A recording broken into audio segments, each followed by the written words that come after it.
Bonsoir, motherfuckers! Welcome to my YouTube channel. Today I want to talk about how I managed to help myself get into a childlike state and experimentative state as a creative, as an artist, to try and create better art. Or at least art that I enjoy a lot more. To help me improve as an artist and just enjoy what I do a lot more. Because I think it's very common for artists to find it really hard to really find that joy and just do things like you would as a kid and enjoy things the same way as a kid, because actually as you get older and you get exposed to a lot of other people and then also just growing up with around like criticism and people's opinions a lot more, it's a lot harder to find that just peaceful state where you just do things just purely as they are and as you see it. And okay, it's really hard. Because I think that's the reason for my art block most of the time. And by no means am I a professional in this. However, I have found some tips and tricks along the way to help me get into that flow state and childlike state a lot easier. So let me share it with you. For the people that are new, hello. I'm Low Poly Wild. I am an aspiring low poly artist with a bunch of other creative hobbies that I also share on this channel, but primarily low poly art. And I just make art and lifestyle related videos. So let's get straight into this video. So firstly, a thing that's been helping me loads is allowing your instinct to drive what you do. When you grow up, you're very conditioned to work by reason, which for a lot of, human survival and stuff, that makes sense. But art is, at least in my case, I find that I make much better art and art that I enjoy when I just do it instinctively. It has absolutely no sense why I'm drawn to a specific thing. I just do. Like a good example of this. So another form of art that I do is poetry. I love to write poetry. And I really forced myself to get into an instinctive phase where whatever just came into my head, I just wrote based on that. And I think I was writing something along the lines of feeling very overwhelmed by choice, but also like the things that people say are good for me and are meant to be safe feel so like the things that are more likely to kill me feel safer than the ones that aren't. I think I said something along the lines of that. And I was trying to find like a metaphor to talk about it. And for some reason I had the word Oregon, like the state. And I was like, why the fuck am I thinking of a state right now? And I have like no personal relation to Oregon either. So I'm like, okay, what the fuck? And I just look it up on Google, just like, what is the meaning behind Oregon? Because I was just like, maybe there's like a different meaning to Oregon, or Oregon is not just a state. So I look it up and what was the meaning of it? I can't actually remember. Wait.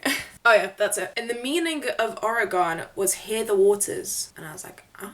And then that turned into me being in an ocean and feeling so overwhelmed by choice that sometimes I actually prefer to drown out the noise of the rain that's on the surface. And somehow I prefer the likelihood of me drowning feels a lot safer than being on the surface where the rain keeps hitting my head and reminding me of all the things that I don't want and I don't like. And I wrote that and I just like flowed off of it and I was like, oh my god, this is fucking incredible. Like I was just like, this described exactly what I wanted to describe, and it was great. And it was all completely by instinct. Like I had no sense of direction whatsoever. I just went by instinct and it was beautiful. Because when you think of being a kid and how you enjoyed things as a kid, because you're learning about the world for the first time at that age, and you're just curious about the world around you, and that's all it is. You go by your instinct because you're curious and you're attracted to a certain thing because it caught your eye, you're interested, it reminds you of something, so you want to check it out. And it's allowing yourself to drive with that spontaneity, with that instinct. Just allow your instinct and your soul to drive you towards random things rather than working by logic and like what you should be driven towards. Now another recommendation that I'll give is to experiment a lot more. Now, I fucking hated when people told me experiment a little bit more, because I'm like, I'm trying, but I'm like so stuck in my head about how things should be done. I cannot experiment because I get too critical instantly. Like I've grown around criticism and I'm also a perfectionist, and it's like I have to have things a set way. I can't just experiment. It was so hard for me to do. Like it genuinely brought me so much anxiety to experiment. So a thing that made it a little bit easier for me, at least, is, for example, I'll do this a bit with realism. So I did realism art for a while. A thing that really helped me experiment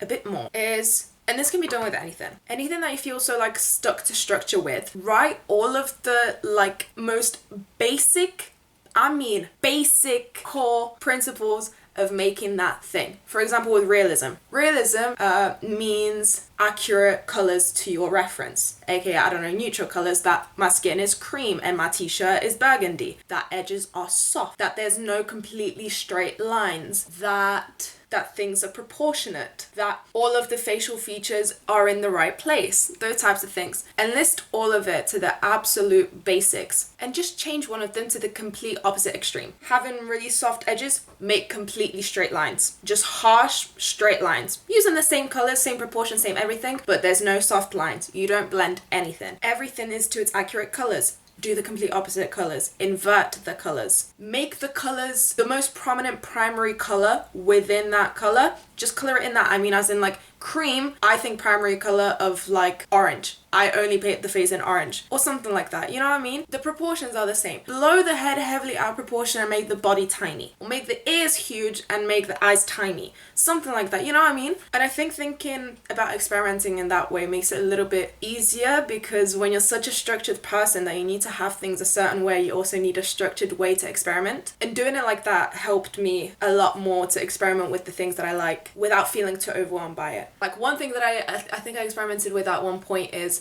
the fact that when I was doing realism, there's like the face is very smooth and it's just like the face is made out of skin. I then changed it to the face being made out of spikes. And when playing around and changing some of those things along the structure, listen to that instinct. Whatever your instinct is telling you does not have to make sense. The instinct does not have to make sense. It shouldn't make sense. But that is also a place of that helped me a bit, where I was just feeling like actual just anxiety to experiment. I was like, okay, this is a bit much. Why am I like having like a physical reaction to doing art that no one is relying on? I'm literally doing it just for myself. Why am I stressing out this bad? Address your senses. What I mean by senses is the thoughts in your head that instantly pop up when you make art that are telling you, I don't know, this isn't good enough, this is cringy, this is a waste of time, you're not gonna make enough money from this, whatever those senses are. Write all of them down, and I want you to write every single one of them down, even if it feels like, because a lot of the time the things that people tell you in one sector of your life translates into others. So even if, I don't know, when you're making art, you get the sense that it's like, you're fat. Write that down too. Even if it doesn't feel related, write all of that down too. And then turn those things into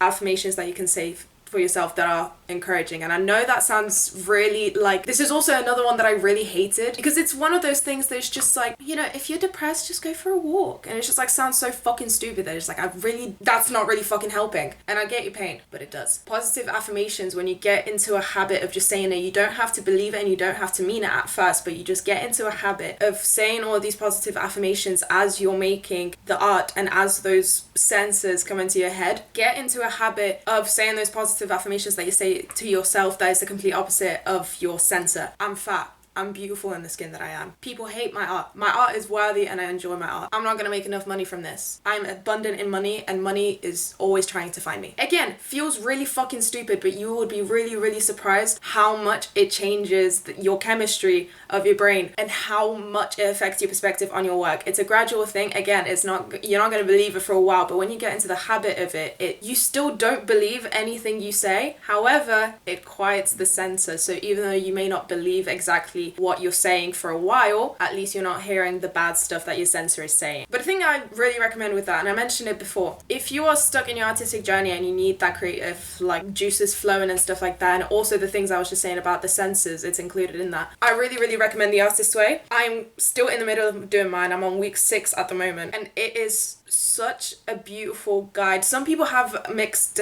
experiences with it. So for some people it's like mind-blowing, life-changing. For some people it's a lot more subtle, but most people that have done this have a very positive thing to say about The Artist's Way, and I also agree. I think it is really, really great. So yeah, I highly recommend it if you're feeling stuck. But yeah, stick to those affirmations. They have more of an effect on you than you think. Another thing is, do things that you actually like to do when you were younger and do it the way that you used to do it. When I was feeling really stuck with my art, I tried the new art style and I was really like stuck with it. A thing that helped me feel excited about what I do again is to do realism art in the way that I used to when I was in school. Realism, it's not really a thing I do anymore, but it was a thing I used to do when I was younger, and then I stopped and I was doing other things. But to do just a portrait in the way that I used to do it for like my exams and stuff like that was so fun, and just so I could re-experience that again, and then I actually ended up bringing a bit of realism into an art style that I developed later. It was so fun for me to re-experience that again and kind of give me a little bit of hope, because even though I didn't go back into realism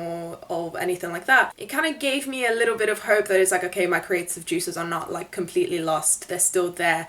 I just need to find the right way to express them. Even if it's doing the things that you're doing now, but in your childhood environment, for example, your childhood home, or the place you used to like play at a lot, or I don't know, the library you used to go to a lot when you were a kid. Doing the things that you do now in your childhood environment also help a lot to kind of bring that sense of like safety and like bring it as like the place that was solely your own. Because I think that's the biggest block, is that you can't get into your creative childlike state because it doesn't really feel safe, because the space that you're in is influenced by other people, other people's opinions, other people's work. So to go to a place where you know you're safe also helps to get those juices flowing and get that childlike feeling back. And another similar tip to that, try something new in a completely new environment. Now the key is in a completely new environment, because you can try new things all the time, but if you keep doing it in an unsafe environment, it will never stick, or not in the way that you probably want it to. If you do it in a completely new environment, it again, like I said,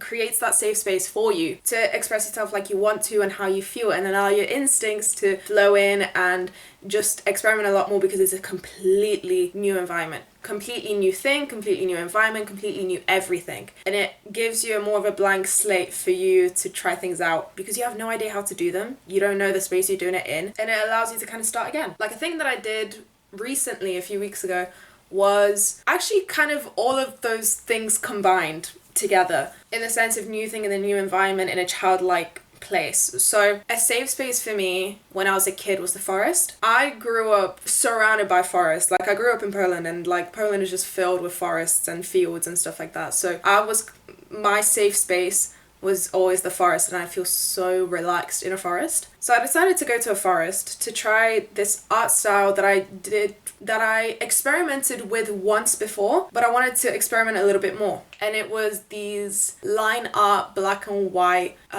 flowers. So I was doing that, but also I've never been to any of the forests in England, really, ever. So going to check out one of the forests that I've never been to before, but in an environment that is somewhat familiar to me because I've been in forests before, doing an art style that I haven't really tried before, was so calming for me to do. And I got really excited about the stuff that I was doing, and I was feeling at peace, and I allowed to just be in my headspace, which felt like it was literally just me there. And that was really nice to experience. It was beautiful to experience, and I got that like childlike free spirit type of feeling again, and it was great. So yeah, those are my main tips for getting that like childlike feeling with what you're doing. I hope this helped a little bit. So yeah, let me know what you thought of it. Let me know if you have any of your tips of your own as well. I'd love to hear them, and I'm pretty sure other people would too. But yeah, that's everything I wanted to say.